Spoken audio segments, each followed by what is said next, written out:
नमस्कार, मैं डॉक्टर अभिनव। बुरे स्वास्थ्य का जो डर है उसके दूसरे एपिसोड में आपका स्वागत है। बुरा स्वास्थ्य के बारे में हम कैसे समझते हैं, सोचते हैं, वो हमने इससे पहले एपिसोड में किया। अभी हम बुरे स्वास्थ्य के जो डर के जो लक्षण हैं उसके बारे में हम बात करेंगे। पुस्तक वही जो हम कर रहे हैं, सोचिए और अमीर बनिए, क्योंकि जब तक हम सोचेंगे नहीं तो हम कुछ काम नहीं करेंगे। क्योंकि हमारा जो आगे बढ़ने का जो सबसे बड़ा प्लान है वो हमारी सोच है। अगर हमारी सोच सही होगी तो प्लानिंग होगी। प्लानिंग को हम प्रैक्टिकल रूप में उतारते हैं। तो नेपोलियन हिल जी ने ये जो पुस्तक लिखी है ये वाकई में ही कारगर साबित होती है अगर आप उसका अनुसरण करते हैं। बहुत सारे पुस्तक हम पढ़ते हैं, लेकिन बहुत सारी चीजों का हम अनुसरण करते हैं तो धीरे धीरे हम उसको छोड़ भी देते हैं, क्योंकि दूसरी चीजें आ जाती हैं। लेकिन हम ये ना समझें कि जो हमने पढ़ा है वो रिप्लेस हो गया, ऐसा नहीं है। वो हमारे अनकॉन्शियस माइंड में पहले से ही है। जैसे हमारे बचपन, हमारे पुराने 10 साल पुराने फ्रेंड, हमारा स्कूल, कॉलेज, ये पहले से हम मौजूद है। बशर्ते जब हम जाते हैं तो रीओपन हो जाता है, या सोचते हैं तो रीओपन हो जाता है। तो वहीं जो बुरा जो स्वास्थ्य है उसके नेपोलियन हिल जी ने लक्षण भी बताए हैं, तो इसमें हम लक्षण की बात करेंगे। तो यहाँ पे बुरे स्वास्थ्य के डर के लक्षण हैं आत्म सुझाव। आत्म सुझाव के नकारात्मक प्रयोग की आदत, जिसमें आदमी हर तरह की बीमारी के लक्षण खोजता है और उसे आशा होती कि उसे वह बीमारी होगी। काल्पनिक बीमारी का आनंद लेना और उसके बारे में इस तरह बात करना जैसे वह वास्तविक हो। ऐसी हर तरह की सनक और स्वाद को आजमा कर देखने की आदत, जिसकी सलाह दूसरों ने स्वास्थ्यवर्धक वस्तु के रूप में दी हो। दूसरों से ऑपरेशन, एक्सीडेंट और बीमारी के अन्य प्रकारों के बारे में बात करना। डाइट, शारीरिक व्यायाम इत्यादि के बारे में बिना प्रोफेशनल मार्गदर्शन के खुद प्रयोग करना। घरेलू नुस्खे और नीम हकीमों की इलाज आजमाना। ये डर, बुरे स्वास्थ्य के डर के लक्षण है। हाइपोकाइड्रिया, बीमारी के बारे में बात करने की आदत। बीमारी अपने मस्तिष्क को पूरी तरह केंद्रित करना और इसके होने की तब तक आशा करना जब तक कि वह नर्वस ब्रेकडाउन न हो जाए। बोतल में बंद हो कोई दवा इस स्थिति का इलाज नहीं कर सकती। यह स्थिति नकारात्मक चिंतन की देन है और केवल सकारात्मक विचार ही इस इलाज कर सकता है। काल्पनिक बीमारी के बारे में ऐसा कहा जाता है कि उतना ही नुकसान करती है जितना कि वास्तविक बीमारी। अधिकांश तथाकथित नर्वस केसेस काल्पनिक बीमारी पर ही आधारित होते हैं, ये आपको समझना होगा। आगे कहते हैं नेपोलियन हिल साहब, व्यायाम। बुरे स्वास्थ्य का डर अक्सर उचित शारीरिक व्यायाम में हस्तक्षेप करना है और परिणाम यह होता है कि आदमी आउटडोर लाइफ से दूर हो जाता है और उसका वजन अधिक हो जाता है। देखो, वजन अधिक होना भी बीमारी का लक्षण है। वजन अधिक होना भी बीमारी का अधिक लक्षण है। कल ही मैं किसी को सुन रहा था, उन्होंने ये कहा था कि अधिक खाना ये तय नहीं करता कि हम ज्यादा वर्ष जिएंगे, और कम खाना भी तय नहीं करता कि हम अधिक जिएंगे। कितनी अच्छी बात है। हम उतना कम भी ना खाएं और उतना अधिक भी ना खाएं जिससे हम परेशान हो, क्योंकि शरीर को स्वास्थ्य की जरूरत है। ज्यादा खाने की जरूरत नहीं है, अच्छे स्वास्थ्य की जरूरत है।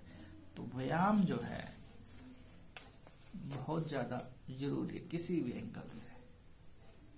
इस बारे में हमें और आपको ज्यादा सोचने की जरूरत है। दूसरों को भी जो ऐसे हैं, अति संवेदनशीलता जो बीमार होने के लक्षण है का तीसरा पॉइंट है। चौथा पॉइंट अति संवेदनशीलता, बुरे स्वास्थ्य का डर प्रकृति द्वारा दी गई शरीर की प्रतिरोधक शक्ति को तोड़ देता है और ऐसी स्थिति उत्पन्न कर देता है जिससे किसी बीमारी से संपर्क होते ही उस व्यक्ति को वह बीमारी लग जाए। अधिक सेंसिटिव होना भी एक बुरे स्वास्थ्य का कारण है, यह भी हमें समझना होगा। बुरे स्वास्थ्य का डर अक्सर गरीबी के डर से जुड़ा होता है, खास तौर पर हाइपोकॉन्ड्रिक एक व्यक्ति के मामले में जो लगातार डॉक्टर के बिलों, अस्पताल के बिलों इत्यादि के भुगतान की संभावनाओं पर विचार करता है। इस तरह का व्यक्ति बीमारी की तैयारी में बहुत समय लगाता है। मौत के बारे में काफी बोलता है, अपनी कब्र और कफन दफन आदि के लिए पैसे बचाता है। ये अधिक संवेदनशीलता के लक्षण है, इससे आप बीमार पड़ सकते हो। ये लक्षणों में से एक है। खुद को दुलारना, सहानुभूति की चाह में काल्पनिक बीमारी का सहारा लेने की आदत, सिर्फ आलस्य को छुपाने के लिए बीमारी का नाटक करने की आदत या महत्वाकांक्षा को के अभाव के लिए बहाने बनाने के लिए इसका इस्तेमाल करना। खुद को दुलारना यानी कि खुद को तवज्जो देना, है ना। असंयम, असली कारण को समाप्त करने के बजाय सिर दर्द या अन्य शारीरिक दर्द से मुक्ति पाने के लिए शराब या मादक द्रव्यों की प्रयोग करना। अगर हमारे कोई अलग अलग टाइप की बीमारी है तो रियल में जो बीमारी है उसमें जो दर्द है उसको खत्म नहीं करना है, बल्कि उसको भुलाने के लिए व्यक्ति जो है शराब, मादक पदार्थों का प्रयोग करना। क्योंकि शराब जो है वो आपको भुलाती है, आपके गम भुलाती है। उस ड्यूरेशन में जब आप उसको यूज करते हैं, वहीं जो नशा है उस डायरेक्शन में आपको भुलाती है। लेकिन ये भी एक बुरे स्वास्थ्य की जड़ है, इसको भी हमें समझना होगा। यहाँ क्या कहता है, असंयम बरतना है इस सेंस में। बीमारी के बारे में पढ़ने की आदत और उससे पीड़ित होने की संभावना पर चिंता करने की आदत, पेटेंट दवाओं के विज्ञापन पढ़ने की आदत कि कौन सी कंपनी की है, इसका पेटेंट है कि नहीं है। तो इसमें ये भी है, दवाई के नाम पढ़ना भी, कि जब जिस दिशा में हमें जाना नहीं है तो उस दिशा में हम पढ़ रहे हैं। ठीक है, वो इन्फॉर्मेशन के लिए है कि भाई ये जो चीजें हैं इन्फॉर्मेशन हम कर रहे हैं, ये बहुत बड़ी बात है। तो यहाँ पे ये जो लक्षण है, एक बार मैं दोबारा रिपीट करना चाहूंगा। बुरे स्वास्थ्य के डर के लक्षण, जिसे सोचिए और समझिए, सोचिए और अमीर बनिए में नेपोल हिल साहब जी ने लिखा है।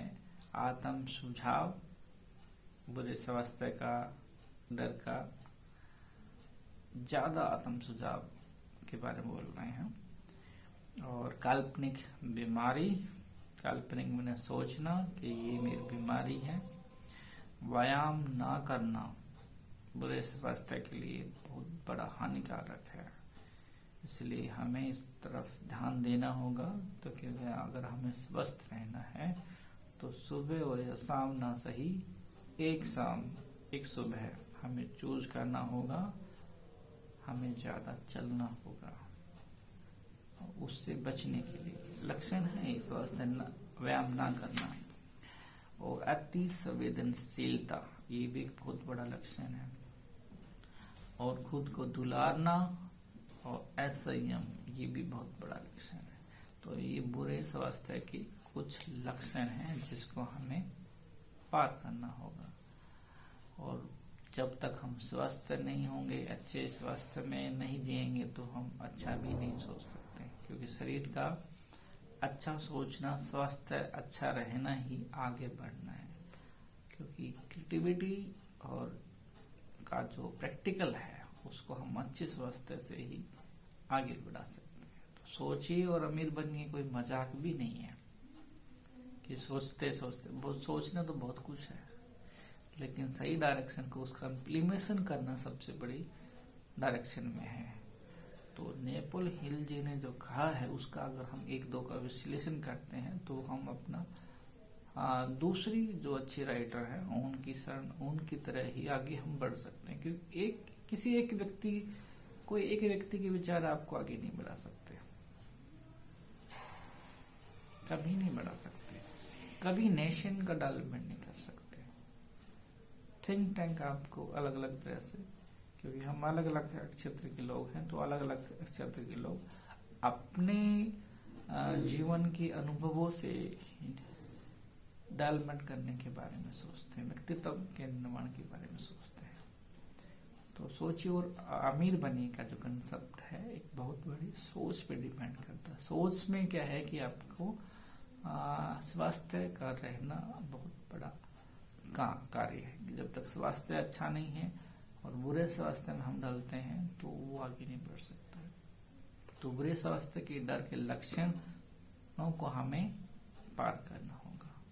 आपने मुझे सुना, समय दिया, इसका आपका बहुत बहुत शुक्रिया।